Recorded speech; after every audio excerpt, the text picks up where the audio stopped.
vamos a comenzar en Mateo, capítulo 6. En principio leeremos los 4 primeros versículos y hasta donde lleguemos, porque no le he puesto límite. El límite va a ser el tiempo. Como estamos haciendo algo así sistemático, hasta que terminemos ese monte, después si tiene alguna predicación que sea temática, ahora estamos haciendo, por si alguien quizá ha enganchado los cultos en esta forma de predicar, predicación sistemática, es coger un texto así, pum, después temática, un tema, y después se cogen textos que se adaptan al tema. Hay muchas formas de compartir la palabra. Esto es una forma de compartirla. Estamos en Mateo 6 y vamos a hablar de Jesús y la limosna, y después un poquillo de Jesús y la oración, porque lo que es el Padre Nuestro, que viene en el mismo capítulo 6, a partir del versículo 15, eso ya necesitaríamos una reunión como esta para quizás ver la mitad de ese Padre Nuestro, porque, bueno, el otro día estuvimos aquí en San Vicente Paúl y estuvimos repitiendo el Padre Nuestro. Digo repetir para no utilizar las palabras orar o rezar, porque para no crear confusión, es lo mismo. Orar es hablar con Dios, un rezo quizás es una repetición. Hay personas que me han dicho, oye, ¿por qué en vuestra iglesia no se reza el Padre Nuestro? ¿Cómo que no? Claro, cuando lleguemos a esta parte y veamos lo que Jesús, pues vosotros oraréis de esta forma, vamos a desglosarlo y ver lo que Jesús quiso decir. Claro que se puede orar con el Padre Nuestro, no hay ningún problema. Empezamos a leer, dice, guardaos de hacer vuestra justicia delante de los hombres para ser vistos de ellos. De otra manera no tendréis recompensa de vuestro Padre que está en los cielos. Cuando pues des limosna, estoy usando la Reina Valera, no hagas tocar trompeta delante de ti como hacen los hipócritas en las sinagogas y en las calles, para ser alabados por los hombres. De cierto os digo que ya tienen su recompensa. Mas cuando tú des limosna, no sepa tu mano izquierda lo que hace tu derecha, para que sea tu limosna en secreto. Y tu Padre, que ve en lo secreto, te recompensará en público. Así empieza el capítulo 6 del libro de Mateo, que yo pienso que eso lo habremos leído todos muchísimas veces, ¿no? Y eso cuando dice que tu mano izquierda no sepa lo que hace tu derecha, bueno, después explicaremos que eso es una hipérbole. Para los judíos, daros cuenta por qué yo siempre nombro a los judíos. O sea, es que está judaizando, no, porque todo esto ocurrió en un contexto judío, y como ocurrió en un contexto judío tenemos que nombrarlo, está clarísimo. Así que, para los judíos de la época en que Jesús está diciendo todo esto en el monte, la limosna estaba considerada, bueno, como una de las prácticas más piadosas que el justo tenía que realizar. De hecho, con el tiempo ha degenerado tanto que en Israel la limosna es obligatoria. Recuerdo que me quedé en el muro, en el hotel, mientras que mis hermanos estaban visitando, al lado de personas que estaban pidiendo. Yo no hablo inglés, pero de forma chapurré, por signos, le preguntaba ¿qué eso de la limosna qué era? Y me daba cuenta que todos los transeúntes, todos se echaban. Digo, qué bien tiene un pobre aquí en Israel. Ser pobre en Israel es un lujo. Porque como es obligatorio echar limón, imagínate, ahorita nos vamos a doblar el muro de ornamento y ya tenemos el sueldo asegurado. Increíble. Pero bueno, eso es simplemente una anécdota. La limosna estaba calificada, como he dicho, por los judíos como algo piadoso que un justo tenía que realizar. La palabra, y pido disculpas de antemano, muchas veces no te disculpes tanto, porque yo nombro palabras griegas, pero no es para marcarme ningún paripé. Simplemente que es necesario, porque este testamento fue escrito en su original, y a veces entendiendo, comprendiendo el significado, podemos comprender lo que el Espíritu Santo quería decir a través de los textos, ni más ni menos, solamente para aclarar. Porque si fuera por eso, bueno, pues podemos leer en griego, pero ahí no nos vamos a enterar de nada. No, ese es el tema. Bien, pues la palabra que se usaba en griego para limosna, una palabra muy rara, el mousine, es otra de las acepciones que tiene justicia. ¿Sabéis lo que es una acepción cuando buscáis en el diccionario? Banco, dice lugar para sentarse. Banco, sitio donde hay mucho dinero. Banco, un grupo de peces. Una palabra que tiene muchos significados. Los significados se llaman acepciones. Vale, pues es la palabra limosna, en el griego, tiene dos acepciones, que es misericordia por un sitio y justicia por otro. Por lo tanto, cuando estamos dando, lo que estamos es haciendo justicia, equilibrando la balanza, y estamos pues, utilizando pues, la misericordia que Dios ha derramado dentro de nuestros corazones, ni más ni menos. Seguimos, ahora vamos a buscar en Deuteronomio capítulo 15, vamos a leer unos textos al principio, después nos relajaremos un poco más en cuanto a textos. Deuteronomio capítulo 15, versículos 7 y 9. Simplemente para que veamos, dentro del contexto judío, cuando Jesús estaba diciendo esto, los judíos pensaban en su Torá. Su Torá no había quien se la quitara. La Torá, el libro de los 5 primeros que más leyes tiene es el libro de Levítico. Levítico, eso está lleno, plagado de leyes. Y a veces el legalista saca las leyes del contexto para hacer un pretexto, porque el piercing, que si el tatuaje, que si no sé qué. Bueno, pues señores, en el mismo versículo anterior dice que cuando una mujer se encuentre con el estado menstrual y utilizar una silla, esa silla queda inmunda durante una semana. ¿Por qué no cumplimos eso en el siglo XXI?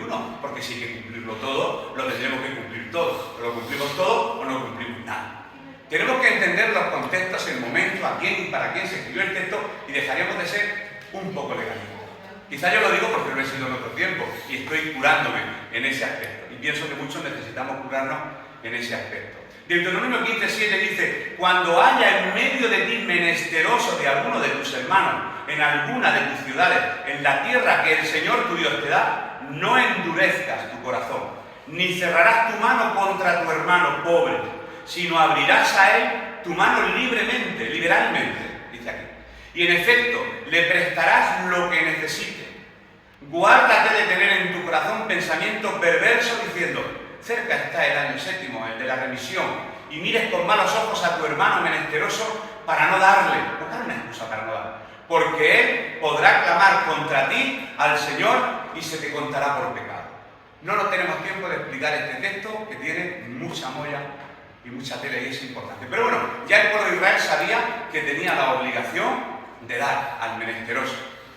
Lo que pasa es que los hábitos, las costumbres con el tiempo pueden decaer hasta tal punto de convertir todo en religión. Todo en religión.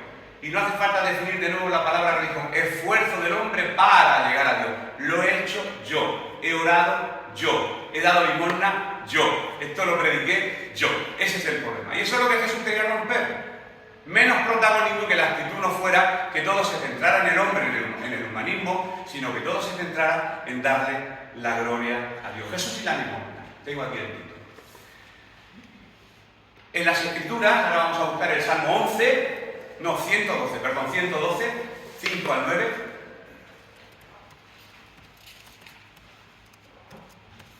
La limosna era una virtud que se alababa. Quiere decir que esta persona es una persona generosa, es una persona dadivosa. Por eso quizás iba a decir se malinizó, no. Se deterioró el origen del por qué Dios dice en el libro de Levítico que hay que dar al menesteroso. Y siempre al final el hombre que no quiere darle la gloria a Dios, quiere darle la gloria a sí mismo y ser el protagonista aún de la limosna. El hombre de bien tiene misericordia. No voy a leer los textos, simplemente un resumen. No sé, aquí tengo Salmo 112 del 5 al 9, pero no lo voy a leer todo. El hombre de bien tiene misericordia y presta, gobierna sus asuntos con juicio, reparte a los pobres. Ahí en los puntos suspensivos se ve que se ha saltado unos versículos, no he tomado nota. Su justicia permanece para siempre, su poder será exaltado en gloria. Lo que quiere decir estos textos, que aunque no lo he coordinado con José Padín ni lo he copiado aquí en íntegro, lo que está diciendo es que el hombre que tiene misericordia, que da limosna, justicia y misericordia, que lo mismo, será alabado. Será alabado por Dios, pero no por los hombres. Los textos en la serie del capítulo 5, oí que fue dicho, pero yo os digo. Todos habían oído lo que el Señor dijo en el Antiguo Testamento, pero Jesús vino a decir, pero ahora yo os digo lo contrario, no lo contrario, sino voy, digamos, como a rematar la faena. En el Talmud, que es otro libro que tienen los judíos, dice que el que da limosna en secreto es mayor que Moisés, nuestro maestro. Claro, ellos a Moisés lo tenían súper exaltado. Entonces, si Moisés decía, y en el Talmud se recogía, que el que da limosna es mayor que Moisés, pues la gente no daba limosna por misericordia ni por justicia, sino para ser también mayor que Moisés. Siempre barremos para casa, barremos para nuestro orgullo personal. Y en un libro que le llamamos apócrifo, que es post-exilio, sabéis que el pueblo de Israel fue exiliado muchas veces por Nabucodonosor, que venía en tropa y traía a esclavos a Israel. Así fue el caso, por ejemplo, de la criada de Naamán, y de Daniel y de otros muchos que en el exilio fueron llevados desde Babilonia hasta Israel. Pues un libro que nosotros no tenemos en el canon de nuestra Biblia, que sí está dentro del canon de la Biblia católica, que es el libro de Tobías. No puedes buscarlo, no hace falta. Dice así: buena es la oración con el ayuno y la limosna con la justicia. Mejor es poco en justicia que mucho en iniquidad. Mejor es dar limosna que acumular tesoro, pues la limosna libra de la muerte y limpia de todo pecado. Los que practican la misericordia y la justicia serán repletos de vida. Anda, para ser un libro apócrifo, dice, ¿verdad? ¿De verdad? Bueno, el tema de los libros apócrifos también se tocará. Lamentablemente, la interpretación y la práctica que hicieron los judíos de la limosna, tanto en el Talmud, como en este libro apócrifo, como en los libros de la Torá, no estaba de acuerdo con los estándares divinos. Y por eso Jesús también hizo hincapié en este aspecto de la limosna. Y él dice, no. Esto de la limosna tiene una dimensión mucho más grande que vosotros hasta ahora habéis comprendido. Y ahora voy a ver la forma errónea de dar y la forma correcta de dar. Primero hemos visto qué es, y ahora la forma correcta de dar y la forma incorrecta. Empezamos por la incorrecta. En Mateo 6:2. Dice así. Estamos hablando de forma incorrecta. Cuando cuentes limosna, no hagas tocar trompeta delante de ti, como hacen los hipócritas en las sinagogas y en las calles, para ser alabados por los hombres. De cierto os digo que ya tienen su recompensa. ¿Sabes qué recompensa tienen? Pues el ser alabado por el hombre. Hermano, qué bien lo has hecho. Eso es una tentación. Domingo, qué bien has predicado. ¡Wow! Y eso, ¿verdad? Da un subidón del ego increíble. Y sales flotando. La gloria hay que dársela para el Señor. Y todos corremos peligro, todo el mundo corre peligro. Todo el mundo corre peligro. Bien, pues está diciendo, a través de su elocuentes palabras que es el Señor Jesús, la forma errada de dar limosna. Él utiliza una palabra, tengo que nombrar otra palabra griega, salpizo, que literalmente significa tocar trompeta de manera que se llame la atención. Cuando habla de trompeta aquí, está hablando de lo que es el sofar, no el sofá, donde yo me gusta sentarme mucho. El sofar, un R, es ese cuerno retorcido que en Israel el comercio está seguro, vendiendo sofá. El pito cuando a él le dice tocarás trompeta, no está diciendo trompeta, está diciendo sofá. Y el sofá hace un ruido estridente. Y si se toca con fuerza, eso llama la atención. Por eso aquí lo que está diciendo con esa palabra, no toques el sofá cuando des limosna. Cuando han pasado la ofrenda, mira, aquí tenéis 100 euros, porque yo soy más generoso que vosotros. No toques trompeta delante de nadie, está diciendo ese verbo concretamente. Y eso quiere decir tocar trompeta de manera que se llame la atención. O solfatear, no de solfeo, tocar el sofá, no sé buscar el verbo para sofá. Porque esa era la actitud que tenían los escribas y los fariseos, que tenían para mostrar que ellos eran muy benévolos. Yo soy muy benévolo y doy. De hecho, ya sabéis que Jesús se puso una vez en el lugar donde se daban las ofrendas y vio cómo la gente daba, y llegó aquella mujer, eso lo hemos leído, no lo tengo en el texto, y dio 2 blancas, dio todo lo que tenía. Dijo, esta dio más que todo, porque de lo poco que tenía, lo dio todo. Pero dice, pero muchos de estos están echando para ser vistos, para decir, qué generoso soy, qué puesto ostento. Ellos, escribas y fariseos, gustaban de hacer notorio a todos los hombres lo bueno que eran, pero para la alabanza de su propio nombre. Mirad, hay una historia en Extremo Oriente que es bastante interesante, creo que interesante. Intenta buscar y lo encuentro. Dice, en Oriente, el agua es tan escasa que algunas veces había que comprarla. Antaño. Cuando una persona quería hacer una buena obra y traer bendición sobre su familia, se dirigía al aguador y en voz bien alta, tocó sofá, le encargaba, dame un trago a los sedientos. El que quería que su familia fuera bendecida, porque si tú dabas, Dios te bendecía a tu familia. Él lo decía en voz alta para que todo el vecindario se enterara. Dadle un trago a los sedientos. El aguador llenaba el odre e iba al mercado, la gente en cola, para coger agua. Y el que había donado el agua decía, oh sedientos, venid a beber de gracia, porque este agua os la doy yo. Y el generoso estaba al lado del aguador y decía, bendíceme, Señor, porque soy yo el que está ofreciendo este trago a los menesterosos. Eso es una cosa real, está escrita, bueno, le ha sacado un texto de costumbres orientales. Oriente, sabemos que Israel también está para Oriente. Pues esa precisamente era la actitud que Jesús repudiaba con respecto al asunto de la limosna. Esa actitud. Y siempre va a ser lo mismo. Cuando lleguemos al final de ese momento, digamos, ya me lo sé de memoria. Cuando digamos algo, ya sé cómo el Señor solucionó. Bueno, pues vamos a buscar nosotros también esas soluciones. Jesús lo llama, a los tales lo llama hipócritas. Y otra vez recurrimos al griego, Hipócrates. ¿Qué quiere decir eso? Literalmente significa un actor de teatro. Eres un actor de teatro. ¿Qué bien actúa? Cuando digo actor, tienes lágrimas de cocodrilo, Como aquí me fui a casa de la hija de Abraham y el niño lloraba, pero cuando lo cogía en brazos se callaba. Lágrimas de cocodrilo, era un hipócrita. Eso sí que eso es hipocresía, ¿os dais cuenta? Un actor, saber actuar bien. Y eso, esta palabra está aludiendo a la actitud de aquellos que solo fingen un papel de piedad para ser aplaudidos por el público. Y más de lo mismo, ahora pasaremos a otro tema, como los hipócritas. Seguimos hacia adelante. Sin embargo, todos los que proceden de esta manera, dice Jesús, los que proceden de esa manera, actuando, ya tienen su recompensa. 2 puntos. ¿Cuál es la recompensa? Ser alabados de los hombres, pero no por Dios. Ya está. Si lo que buscas es ser alabado por los hombres, pues ya tienes tu recompensa. Por gente, oye, ¿te has dado cuenta que es generoso tal persona? Bueno, Dios conoce el corazón y la actitud con la que está haciendo tal o cual acto de benevolencia. Ahora vamos a ver la manera correcta de dar limosna. Esa sería la incorrecta. La correcta seguimos en Mateo 6, estamos de ahí, nos salimos, versículos 3 y 4. Es lo mismo que hemos leído al principio, verán en 2 trozos.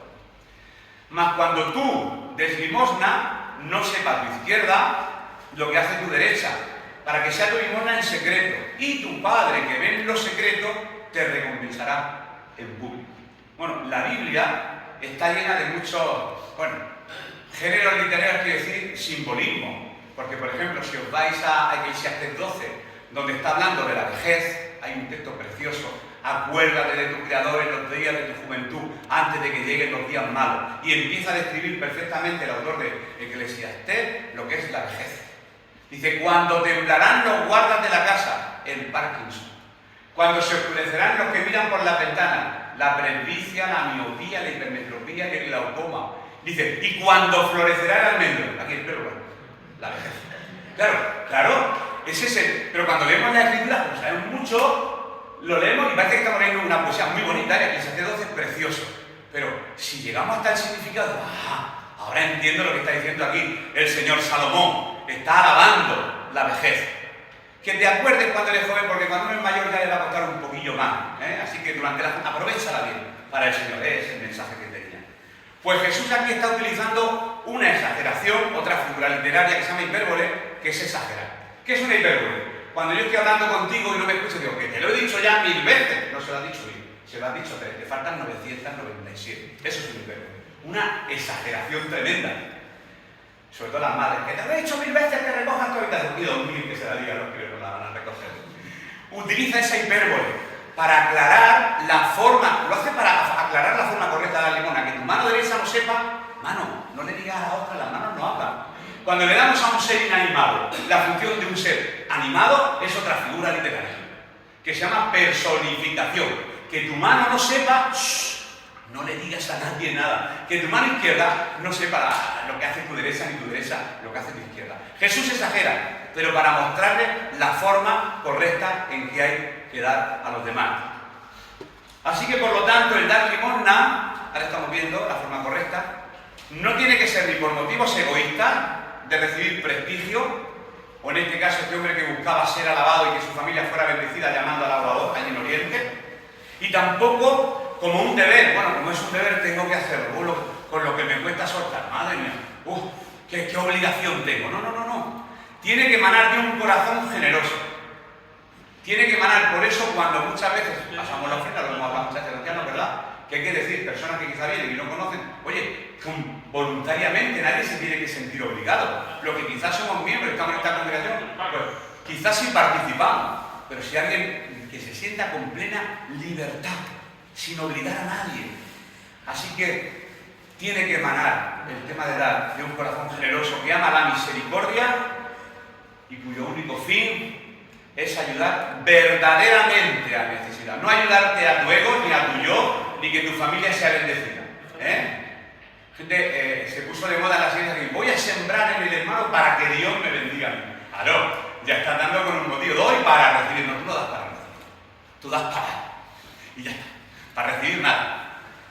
Esta sería la forma correcta, nos falta un poquito más.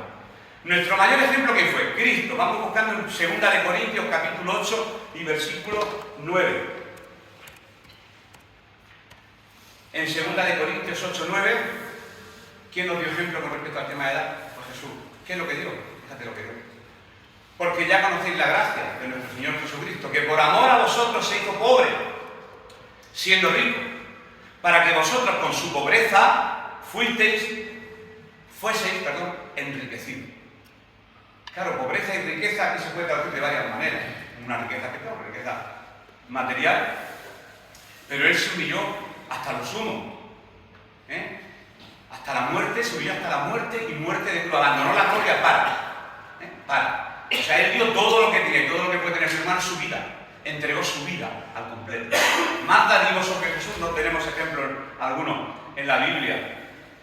Por tanto, la práctica de dar a los necesitados debe nacer, eso se quede grabado en un corazón misericordioso, para ayudar al semejante y nunca para que el Señor te recompense. Nuestro Señor asegura, después lo he copiado, que los que actúan de esta manera, en privado, en silencio, las manos se callan, recibirán la recompensa del Señor en público. Eso es lo que dice con respecto a la forma correcta de dar limosna. Y pasamos a los siguientes versículos hasta que nos dé tiempo, donde el Señor cambia el tercio y después de haber hablado de la limosna dice Jesús y la oración. En muchas Biblias, en el epígrafe en negrilla que viene antes de los versículos, Jesús y la oración. Y tiene el versículo 5.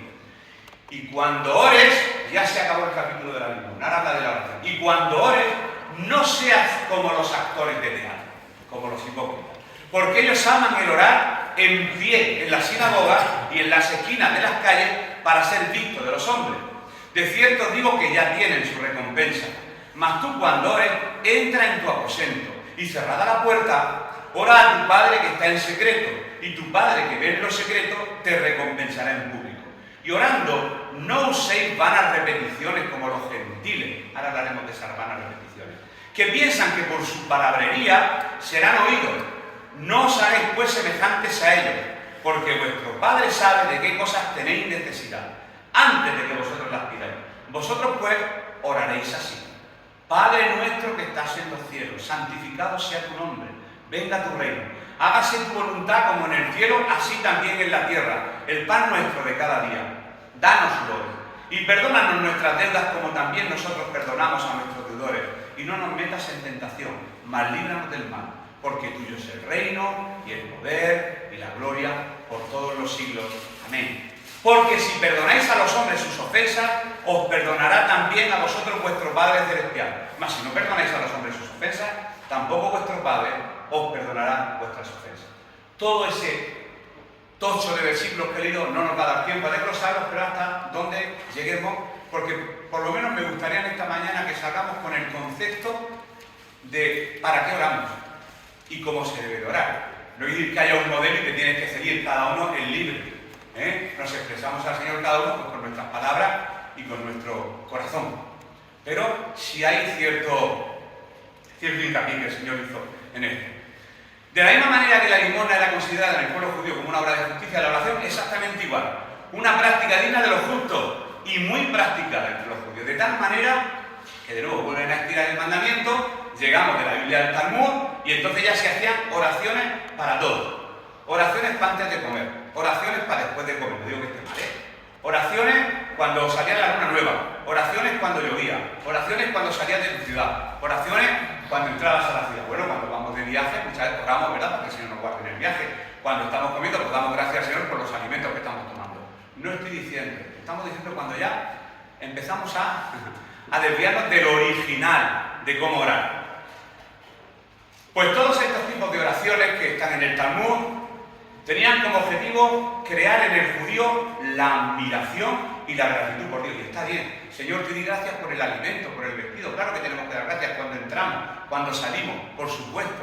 Por la lluvia también damos gracias, ¿verdad? Y más en estos campos de secano. Gracias por la lluvia, porque así la tierra es productiva y pueden haber alimentos y buenas hortalizas y verduras. Que llueva. La Virgen de la Cueva, eso ya no nos corresponde a nosotros. Así que estos tipos de oraciones, como he dicho, si tenían el único objetivo de captar la atención del Señor y darle a Él la gloria, pues se llegó a convertir en vanas repeticiones y en un puro legalismo, y eso también es condenado por eso. Cuando una oración se convierte en un rezo, y verdad que a veces, a mí me ha pasado, vamos a ser un poquito sinceros, también que somos una familia aquí de confianza. ¿No lo cantamos? Somos un pequeño pueblo muy feliz, somos una familia, ya está. ¿Cuántas veces hemos sentado y hemos repetido? Vale, damos las gracias, Señor. Señor, te damos gracias por este alimento que quita el nombre de Jesús. Amén. Y muchos críos están esperando escuchar a Jesús para decir, amén, amén. Yo lo que quiero es comer ya. No estoy diciendo que esté mal, estoy diciendo que inconscientemente por nuestra naturaleza humana desvirtuamos la motivación principal. Y cuando algo se convierte en una religiosidad o en una carga, por favor, no lo hagamos. Porque el Señor lo que quiere es un corazón y una actitud. Por eso hemos empezado hablando en esta mañana del tema de la actitud. Pues la oración entre el pueblo judío era tan importante que ellos tenían 3 horas principales para orar. Y esto va a recordar mucho versículos que habéis leído. ¿A qué hora oraban los judíos? Mirad, a la hora tercera, porque la hora primera en Israel empieza a las 6 de la mañana.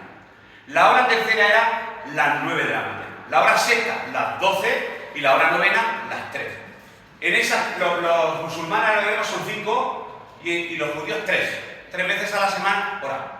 Por eso cuando recibieron el poder del Espíritu Santo en Hechos 2 y dijeron a aquellos que lo vean, esto, cada uno, que no estaban hablando en lengua, estaban hablando en idiomas, en medo, en persa, por si alguien no lo sabía, estaban hablando en idiomas. Y cada uno escuchaba la maravilla de Dios en su propio idioma.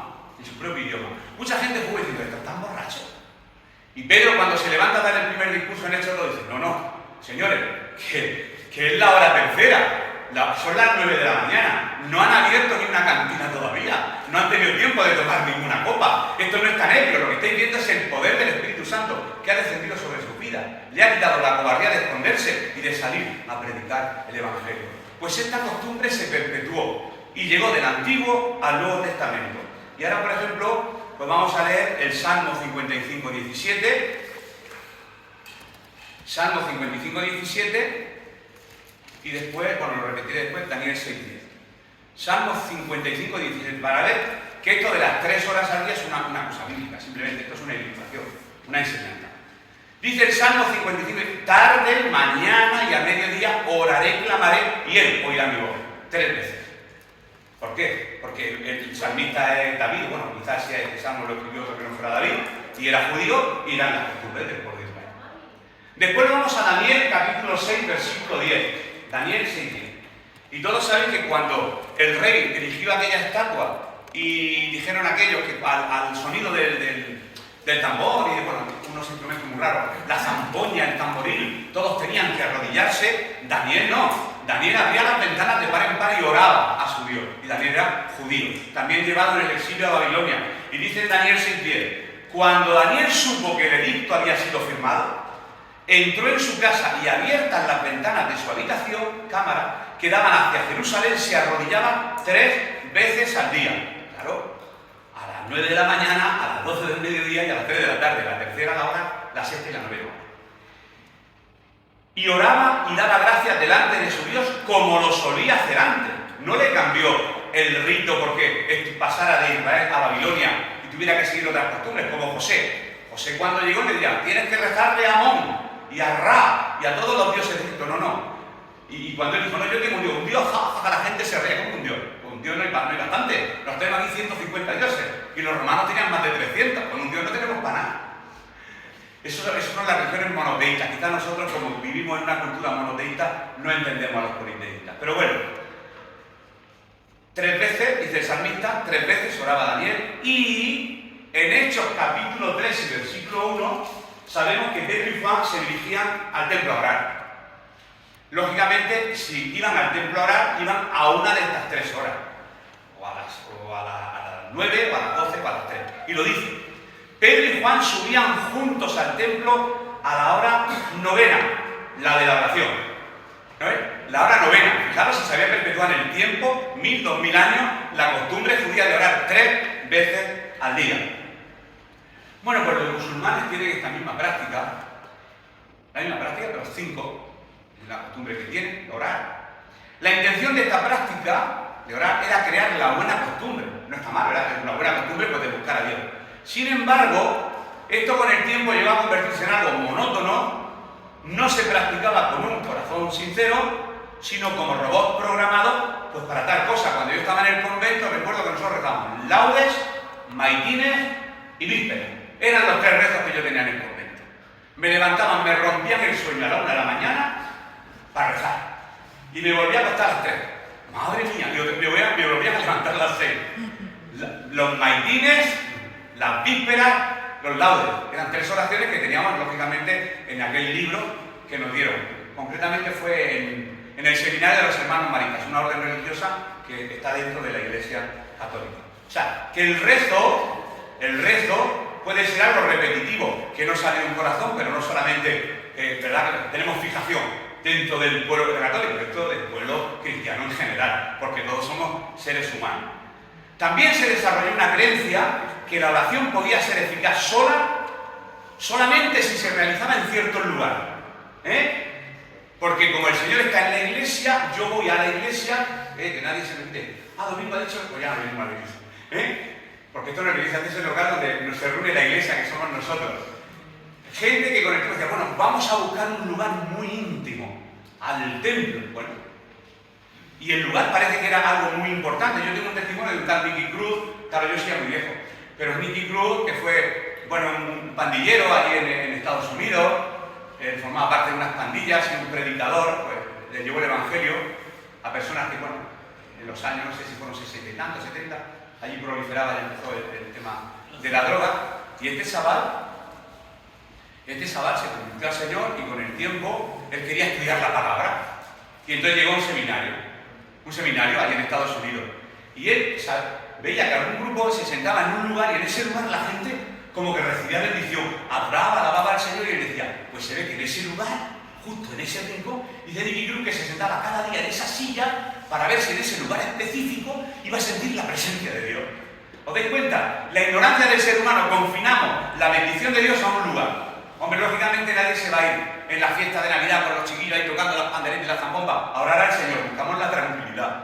Lógicamente buscamos un lugar para estar relajado. Pero el lugar no es lo que te va a dar la bendición. La bendición viene del alto, no viene del lugar físico. Y esto, pues lógicamente, causó desviaciones. Confinaron la oración a ciertos lugares. Finalmente, los judíos tenían una costumbre que es la de alargar sus oraciones, creyendo que por ser más largas, pues Dios la iba a escuchar. Y aquí viene, perdonad por la expresión, esto llaman los que se oran encima o los que se predican encima, que les gusta escucharse a sí mismo. Y entonces, ahí viene cuando alguien se convierte nuevo y por primera vez llega a una iglesia y escucha a alguien orando con unas palabras perfectas, ¡ay, yo nunca llegaré a orar así! Pues tú simplemente dices, gracias Señor por la vida eterna, y se te sienta y el Señor te escucha. Porque muchas veces, no quiero decir con esto que cada uno, Domingo ha dicho que orar largo es malo, no, yo no estoy diciendo eso, estoy diciendo las costumbres que ocurrieron por las que Jesús dijo esto. Cada uno sabe cómo ora y, bueno, yo no me voy a meter en eso, eso es muy personal. Pues vamos a hacer lo mismo con la oración, los 5 minutos que nos queda. La manera incorrecta y la manera correcta ya la veremos otro día. La manera incorrecta. Mateo 6:5. Forma incorrecta de orar al Señor. Y cuando ores, no sea como los actores. Yo cuando digo hipócrita, cuando digo actor, como hipócrita. Porque ellos aman el orar en pie en la sinagoga y en las esquinas de las calles. Esto sigue ocurriendo en Israel. Cogen el talit, ¿verdad? Se lo colocan encima y yo eso no lo había visto nunca. Yo me asusté allí por Jerusalén. lo encuentran en la esquina, están orando, ahí en hebreo, en cualquier sitio, porque dicen que el manto es como estar bajo la presencia de Dios. Bueno, no me meto con eso, no, porque aquí no estamos para meternos con nada, sino para entender la palabra. Y en las esquinas de las calles, pero la motivación, ¿para qué? ¿Para qué? Con la única finalidad de ser vistos por los hombres. De cierto digo que ya tienen su recompensa, y la recompensa ya sabemos cuál es. Pues eso, el ser alabado por los hombres. Una vez más Jesús hace, pues eso, referencia a una forma incorrecta, no solo de dar limosna, que hemos leído, sino en este caso de orar, La oración siempre ha sido clave en la vida de un creyente, eso está claro. Pero los líderes religiosos de la época de Jesús lo hacían solo para impresionar a los demás. De hecho, recién convertido a mí, una cosa que me impresionaba era que Jesús hacía un milagro y yo pensaba que los escribas y fariseos que precisamente estaban más cerca de la Torá y de la Biblia se iban a convertir. No. ¿Cómo se te ocurre sanar el sábado? La ley dice que los sábados, porque a un hombre que tenía la más seca le sanó. En lugar de importarle el hombre, le importaba el cumplimiento de la letra. Hasta ese punto llegó la hipocresía de los fariseos. Sigo, estamos terminando. Vamos a ver la forma incorrecta, que es lo que quiero, y ahí vamos a dejarlo hoy. Pues los gentiles, cuando está diciendo, no sois como los gentiles, ¿por qué lo dice? Porque los gentiles de aquella época eran politeístas. Un romano, es un gentil. Los romanos de aquella época tenían dioses para todo. El dios del río, el dios del mar, el dios de la guerra, el dios de la paz, el dios de la cocina, el dios del alimento. Fíjate que dice alguno que los romanos cuando entraban en su casa tenían que salir los dioses, por lo que había, de la cantidad de dioses que tenían dentro de su casa. No seáis como los gentiles, porque ellos ¿qué? Empezaban a hablar y a halagar, ¡oh, Dios Venus, Zeus! No sé de esa manera, está poniendo una comparación. De igual forma, los fariseos y escribas solían hacer elocuentes oraciones en voz alta, con el fin de que los demás los escucharan y los alabaran por su retórica, por su construcción de las frases perfectamente hechas. Y por eso tenemos que analizar, yo el primero, las motivaciones, cuando oramos, cuando abrimos nuestros labios. O por ejemplo, no sé, si decimos, vamos a orar por Pedro, porque se encuentra, no sé, ¿verdad? Aquí lo hemos dicho en los puntos de oración. Porque alguien diga, Señor, te pido por los negritos de África. Y que no, la oración es concreta, las oraciones son concretas. No podemos divagar. Y esto ocurre. Y lo damos por válido y lo aceptamos. Bueno, yo digo que yo no me metería de nadie. Pero si se está diciendo, Señor, te doy gracias por el pan, o por el vino, o por cualquier cosa, no prediquemos. Para predicar está el púlpito. Ahí es cuando uno se predica encima. Yo soy de la época de que en las iglesias nuestras había mucha pulpitis. Y la gente quería el púlpito. Y yo le dije una vez a Domingo a la gente, oye, ¿por qué no hacemos unos llaveros con un púlpito de madera y se lo damos a todos los que quieren subirse aquí arriba a predicar? Pulpitis, inflamación del púlpito. Itis es inflamación, en griego. Hepatitis, inflamación del hígado. Pulpitis, inflamación de esto, del púlpito. Quien le gusta eso, predicarse encima, como nos decía nuestro querido amigo Gonzalo. Y dice, la verdad que muchas veces podemos pecar, hemos hecho mal. Decía Gonzalo, ese se está predicando encima. Como diciendo, bueno, que no estaba hablando de la forma correcta, pero a nosotros no nos corresponde juzgar. Es la palabra. Termino. Nuestro Señor lo dice de la siguiente forma, porque ellos aman el orar en pie en las sinagogas y en las esquinas para ser vistos de los hombres. ¿Y esto qué te recuerda? La parábola pues, del escriba y el fariseo, que no la vamos a buscar. El fariseo puesto en pie oraba consigo mismo. Fíjate, oraba con él mismo, se estaba predicando él mismo, se estaba rezando él mismo, orando él mismo. Diciendo, Dios, te di gracias porque no soy como los otros hombres, ladrones, injustos, adúlteros, ni aún como este publicano que está orando aquí. Ayuno 2 veces a la semana, yo. Daros cuenta cómo podemos ponerle yo, la frase está perfecta. Doy diezmos de todo lo que gano, yo. Ya está desviada la oración hacia tu protagonismo. Y eso es lo que el Señor condenaba, la actitud con la que nos acercamos al Señor. Y hay algo que me gustaría decir ahora, es que ya está pasando mucho el tiempo. A ver si lo encuentro por aquí. Sí, porque era una frase que no me quería en esta mañana de decirlo, pero hay tanto, no nos va a dar tiempo. Bueno, lo vamos a dejar por aquí. Sí, aquí está. Es una frase, simplemente que quiero que quede claro. La oración no pretende cambiar la voluntad de Dios, sino más bien confrontarnos con la voluntad de Dios. A veces pensamos que con la oración vamos a cambiar el brazo de Dios. No, eso no es así. Te ordeno y decreto y declaro que esto va a ser así. Mucho cuidado. Más que cambiar las cosas, la oración pretende cambiar al ser humano para que éste se amolde de una mejor manera a la voluntad divina. Cuando oramos y queremos que el Señor haga lo que a nosotros nos plazca, no, no, no. Lo que el Señor quiere es que nosotros cambiemos y aceptemos su voluntad. Claro que hay que orar. Y la oración, lejos de torcerle el brazo a Dios, tiene como objetivo asirse de su mano ayudadora. Señor, ayúdame. Y el Señor, lógicamente, va a hacer lo que Él quiera al final, ¿verdad? Y esto a veces lo hemos malinterpretado, bueno, con las modas de decreto, de claro, todas esas cosas que... ¿no? Yo oro y pido, ¿vale? Pero que se haga tu voluntad, porque al final siempre se va a hacer la voluntad de Dios. Por eso vienen muchas frustraciones. Es que han estado orando 20 iglesias y al final la persona no se ha curado. Sería un pecador. Estaría en pecado. Por favor, esas barbaridades las he escuchado. Eso es una barbaridad por la boca de un vino. Pero si de aquí a 100 años todos los que estamos aquí no vamos a estar aquí. De aquí a 100 años todos calvos. Y vamos a estar en la presencia del mismo Dios. Si la finalidad es llegar allá. El tiempo que estemos aquí, bueno, pues el Señor permite cosas que a veces no entendemos, es cierto. Pero seguiremos la próxima semana, Dios mediante, viendo la forma correcta de orar y el modelo de oración del Padre. Así que hasta aquí la palabra del Señor.